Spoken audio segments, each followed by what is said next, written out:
Sahabat yang dikasihi, dalam Roma 5 ayat 3 hingga 5, Paulus mengatakan bahwa kita dapat bersukacita di dalam penderitaan kita karena kita adalah orang-orang yang berpengharapan.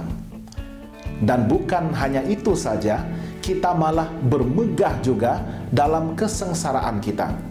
Karena kita tahu bahwa kesengsaraan itu menimbulkan ketekunan, dan ketekunan menimbulkan tahan uji, dan tahan uji menimbulkan pengharapan, dan pengharapan tidak mengecewakan. Karena kasih Allah telah dicurahkan di dalam hati kita oleh Roh Kudus yang telah dikaruniakan kepada kita. Jadi bagaimanakah kita dapat memiliki harapan ketika semuanya kelihatan seperti tidak ada pengharapan? Di tengah-tengah penderitaan kita masih dapat bersukacita karena cabaran-cabaran ini akan menyebabkan kita bergantung sepenuhnya kepada kehadiran Tuhan. Bersukacita di dalam penderitaan tidak bermaksud bahwa kita harus meraihkan hadirnya perkara-perkara buruk di dalam kehidupan kita. Tetapi ini bermaksud bahwa kita dapat mempercayai yang Tuhan sedang melakukan pekerjaan penebusannya. Kata penebusan ini bermaksud bahwa Tuhan tidak membenarkan kita mengalami rasa sakit hati ataupun kekecewaan ini tanpa sebarang tujuan khusus. Dia menggunakan segala cabaran untuk membentuk dan membangunkan kita menjadi gambaran Yesus, yang merupakan hasrat tertinggi di dalam kehidupan seseorang umat percaya. Ketika kita melalui penderitaan, kita sering berdoa dan mencari Tuhan dengan lebih tekun daripada masa-masa lain. Masa pertumbuhan kita yang paling hebat adalah ketika kita sudah mencapai ujung sumber daya kita, dan akhirnya yang tinggal hanyalah Yesus Kristus. Tuhan menggunakan penderitaan untuk membuatkan kita bergantung penuh kepada kehadirannya. Dalam Mazmur 23 ayat 4, Daud menuliskan bahwa dia tidak takut karena Tuhan ada bersamanya.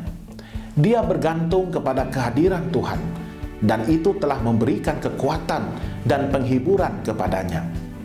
Ingatlah bahwa untuk ada bayangan harus ada cahaya. Saya tidak tahu apakah itu lembah kekelaman Anda, tetapi saya tahu siapakah cahaya yang sedang berjalan dengan Anda di lembah kekelaman itu.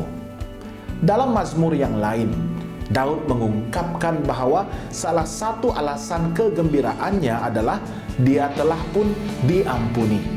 Mazmur 32 ayat 1 mengatakan, berbahagialah orang yang diampuni pelanggarannya, yang dosanya ditutupi.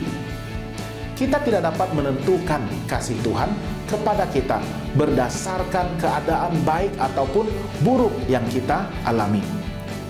Kita menentukan kasih cintanya berdasarkan salib dan apa yang telah Dia lakukan untuk kita di atasnya. Dalam situasi kita sekarang, Tuhan sedang mengatakan kepada kita bahwa rahmat-Nya sangat cukup. Dan bahkan ketika kita merasa lemah, Dia akan membuatkan kita lebih kuat daripada sebelumnya. Rahmat-Nya bukanlah idea yang abstrak. Ia telah pun dinyatakan dan dibuktikan melalui pribadi Yesus sendiri, serta urapan kuasa Roh Kudus-Nya. Penderitaan yang kita lalui mungkin merupakan keadaan yang Tuhan sedang gunakan untuk membawa kita untuk melonjak ke tahap yang baru. Marilah kita terus berserah kepadanya dan kekal setia mempercayai segala janjinya.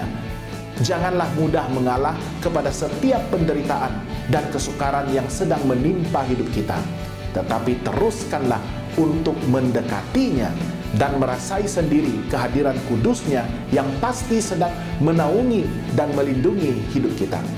Sekian saja untuk kali ini, dan sehingga kita bertemu lagi, Tuhan memberkati.